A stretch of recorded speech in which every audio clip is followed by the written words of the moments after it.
Good afternoon, bus fans. You asked, and we provide. Today, we are going to be taking a trip in a Thomas C2 safety liner, or safety liner C2, I guess. Gotta find it.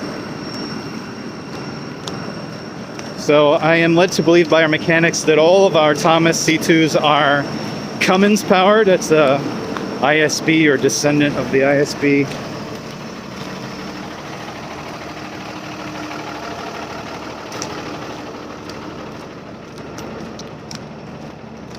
There we go.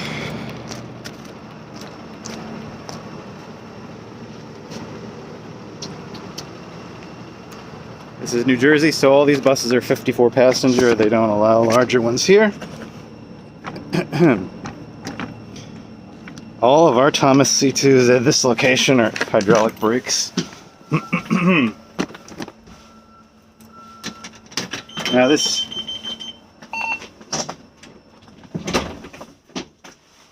being the afternoon, we're not going to do a pre-trip.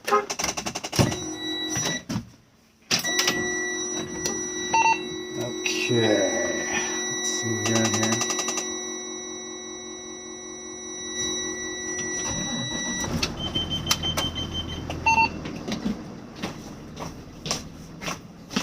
So these interiors hold up generally better than the Internationals. This bus has air conditioning.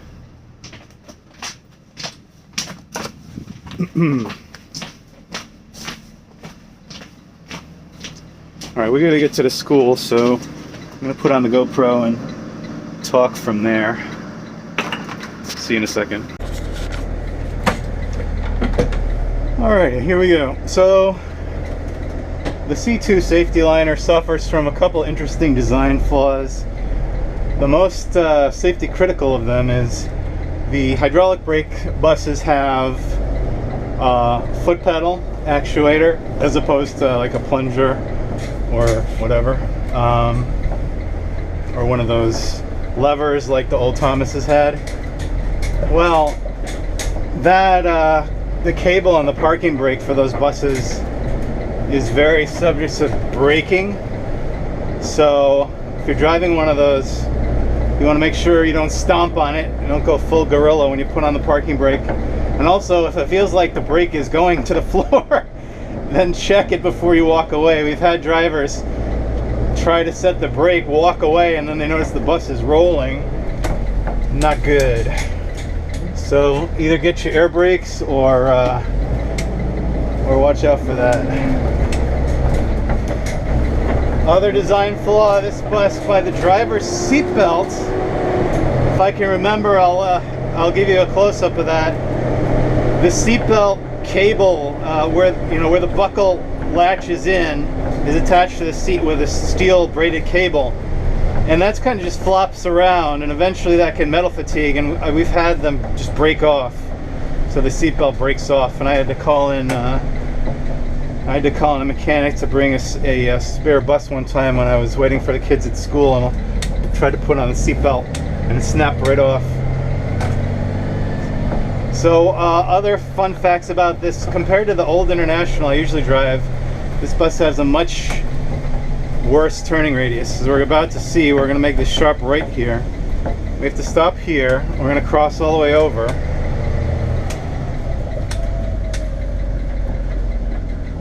This bonehead is trying to, I don't know what.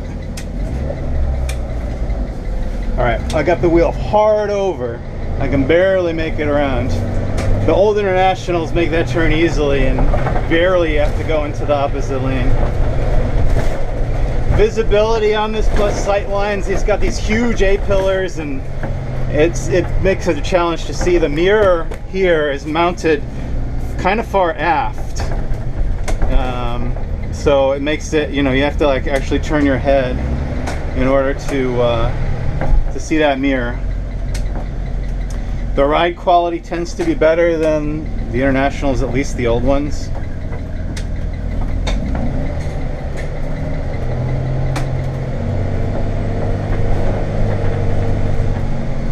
So they tend to be more comfortable, they're quieter, you don't have the same amount of noise from the engine and the road. How hello. And let's see what else.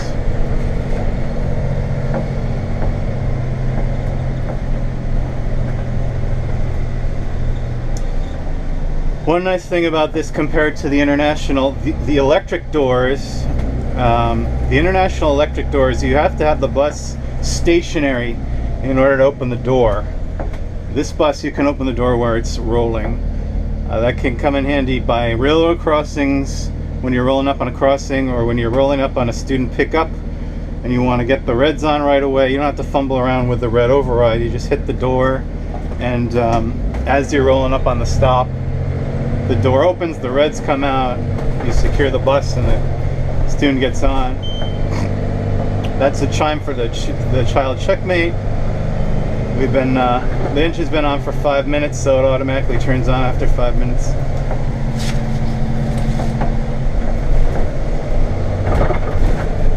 So we can get some heat in here.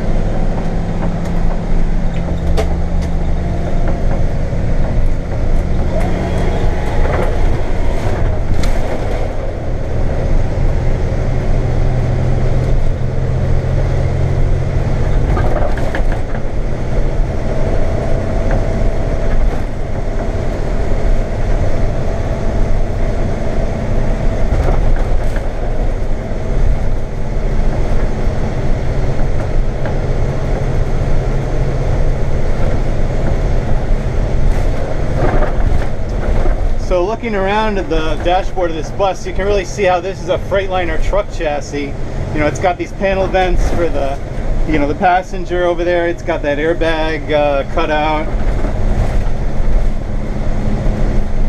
And one thing about, you know, building a bus on a truck chassis like this is, at least as of a couple of years ago, you could get this built with a manual transmission. I don't think it's a very good idea because, at least in New Jersey, the CDL that you have has to be a manual transmission license.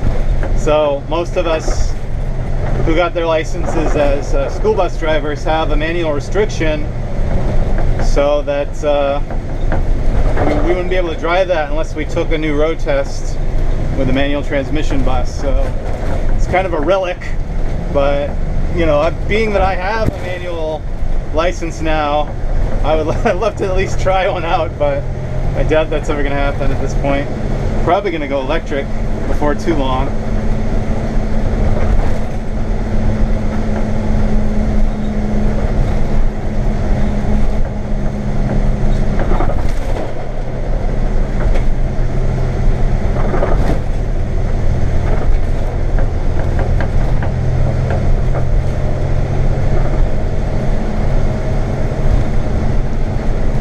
So at least the Thomases that I've driven, they're fixed steering wheels. There's no tilt or anything like that.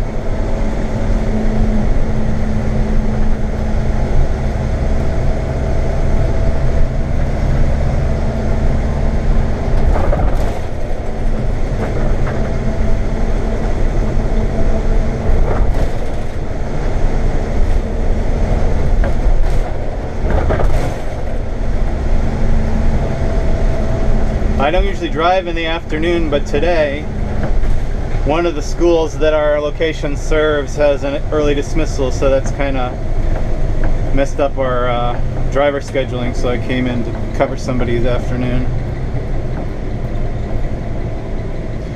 So the clearance, I'm not sure exactly the overhead clearance of this bus. It's something around 10.5 feet. So going to the right here is the truck bridge. There's another lower truck bridge half a mile up, which is 11-footer. So, you know, the buses I'm familiar with, I know can get under that.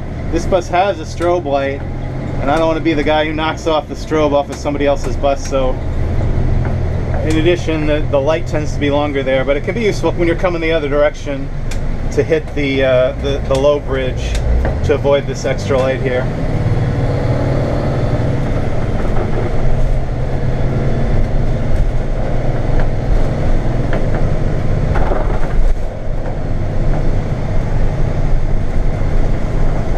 See, in order to check my mirror, I gotta actually turn my head.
One thing that's nicer about the Internationals is they tend to have the door controls either on the steering wheel or in a more obvious location. Here, the controls for the door and the warning lights are over here in this kind of cluster of switches.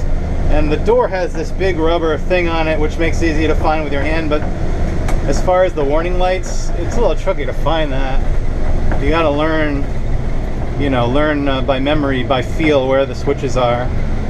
You don't want to be looking over there when you're trying to drive up next to the kids.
Odometer says this bus has 112,000 miles. Just getting broken in.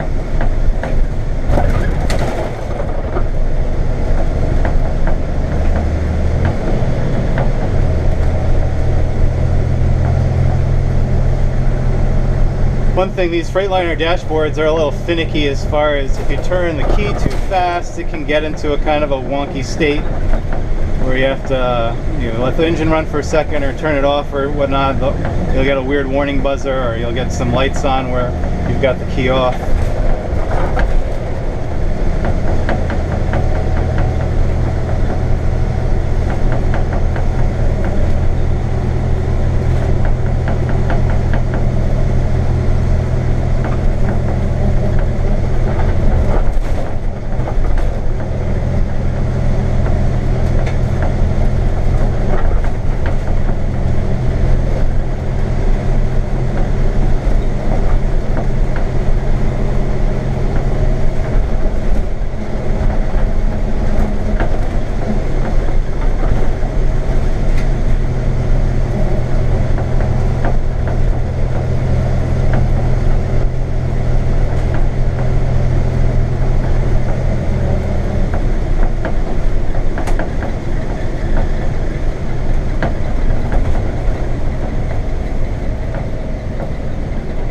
So you got this hyper flashing on the dashboard, and a few of our buses have that. But if you look at the light monitor here, it's normal. And if you go outside the bus, and you can see maybe in the crossover, it's blinking normal rate, but for some reason the dashboard indicator is going fast. So one thing about these Cummins, they got this big torque shove way at the bottom of the revolution range, and then it kind of dies off. So if you put the pedal down from a standstill, you get kind of thrown back. But then, if you're trying to go up a hill, there's not a whole lot of power, especially if you got a full bus. So this is in contrast to some of the old International, like the Max Force engines, which have a smoother torque curve. Also, not a whole lot of power, but it's a little easier to predict when you first get into one of those. How much acceleration you're going to get out of it.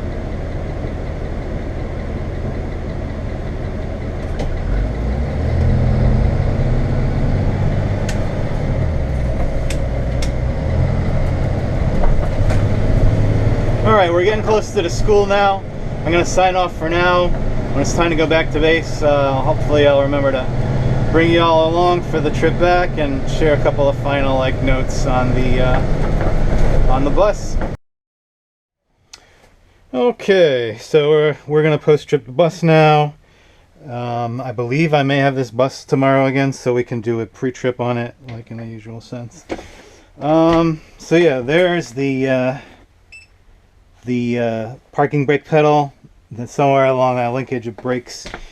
Here's this the dangling seatbelt. This braided cable in here wears out and metal fatigue right off.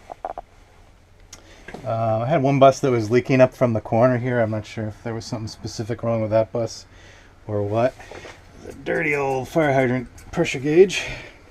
Yeah, I mean, as you can see, our yard is dirt, so everything's very dirty in these buses. What else? The seat is actually mounted quite far back, so you know, I'm 5'8", but typically on these Thomases I push the seat all the way forward, and it still could use a little bit to go a little bit closer. So if the person has shorter legs, that could be an issue for them.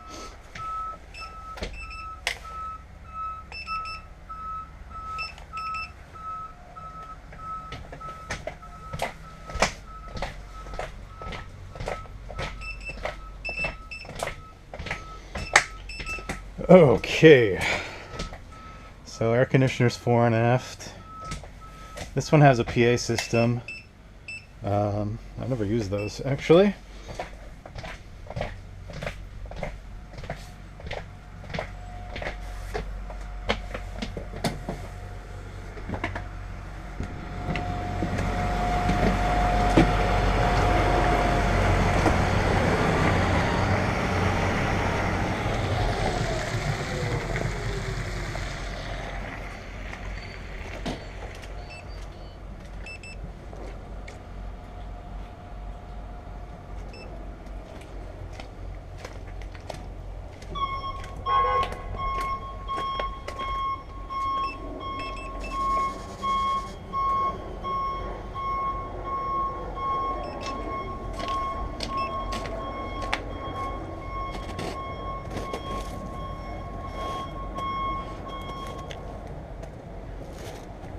Yeah, back in the weeds here.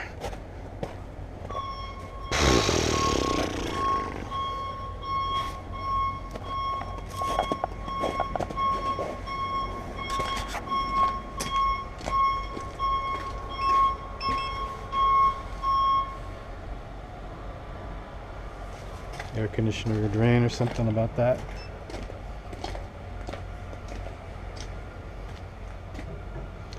Yeah, these have a tendency, these battery doors, if you check the batteries and then don't secure the door, I've had it flop open one time when I was en route. That was not great. Actually, yeah, there were no kids on the bus. If there had been, that would have been not great.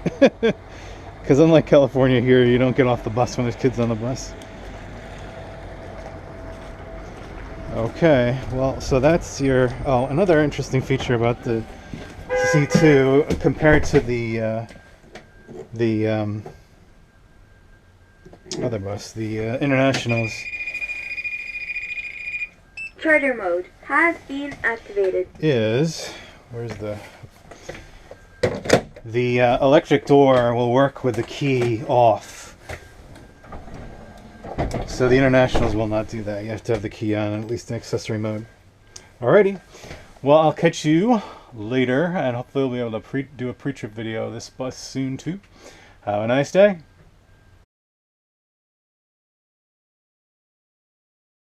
Alrighty, I just wanted to follow up with a little close-up of some of the driver controls here for the Thomas C2. I'm trying to remember what these blanks are in other buses. I think there's been stuff here. I don't remember offhand what it is. Alrighty, I pressed the button on my phone and restarted the video, so let's try that again. Not sure what these blanks are for on some of the other buses that have a switch there. There are separate dome light controls for the driver and then for the rest of the bus. I'm not sure what that is. If that's I think this panel dims the lights for that. Mirror heaters, which sometimes work, sometimes don't on some buses. The destination, the school bus sign, you can see, at the top. This one has a light and a glass thing in front of it. 2 fans here that you can point either at the driver or at the windshield to help defog it. Those are these 2. The 3 heaters for the passenger compartment, step well, aft heater, and the fore heater. Strobe light. So this is for the PA system. I've not really used it so much. How that works. So this, it looks like these. The Thomas has these 2 air conditioner switches. The International, where air conditioning works pretty differently. So this is the door switch here, and then the 3 warning light controls. If you open the door, even with the master on, if you open the door, it's not gonna turn on the reds. It's only gonna have them on. If you hit the warning light here, and it says amber, but if you open the door and then hit amber, the reds will come on. So this is a dual purpose switch here, which is kind of confusing the first time you get into this. If you put on your ambers, you stop and there's nobody there and you want to shut your ambers off, you can press the cancel here, as opposed to like shutting off the master and turning it back on. So you can cancel it. There's also an override for the reds. If you stop and you don't want to open the door but you want the reds on, you can hit this. And to turn the reds back off, then you hit cancel. So the cancel works to cancel the ambers and to cancel the manual reds. This is the light monitor here, and then mirror controls, which seem to remember from my mother's 1995 Ford Contour. Parts bin. So this used to be called the Elmo, the external light monitor, which I thought was kind of cooler than just having it here. It's not very useful, honestly. Like on my bus, it's up here, which is okay. Some of the small buses like have it up here somewhere, which is even probably less useful. But especially when there's sun glaring off it, you really can't see this. But and then there's most of the buses we have, the cruise control doesn't work, but theoretically there'd be cruise control here. This is the headlight switch. Center is off, up is headlights, down is marker lights. This is I think for the dashboard panel here. This is the hydraulic brake instrument cluster. This bus has DEF. Mine is pre-emissions. Let's see here. I'll just light up the lights for you.